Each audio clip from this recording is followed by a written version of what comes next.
نبی پاک صلی اللہ تعالیٰ علیہ وسلم نے حضرت فاطمہ الزہرا رضی اللہ تعالیٰ عنہ سے فرمایا کہ فاطمہ ادھر آؤ، یہاں میرے پاس کھڑی ہو جاؤ۔ یا رسول اللہ کیا ہونے لگا ہے؟ فرمایا میں تمہارے قربانی کے جانور کو ذبح کرنے لگا ہوں۔ قریب کھڑا کر کے حضرت فاطمہ کو حضور نے ذبح فرمایا۔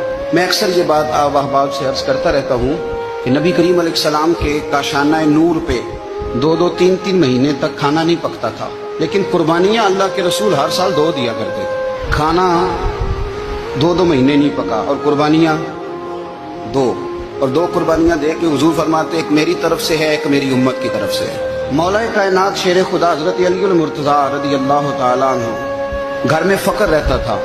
3 دن امام حسن اور حسین 3 دن بغیر سحری اور افطار کے کھجور اور پانی کے ساتھ روزہ رکھتے تھے، کھجور اور پانی کے ساتھ روزہ کھولتے تھے، پر قربانیاں مولا علی ہر سال 2 دیا کرتے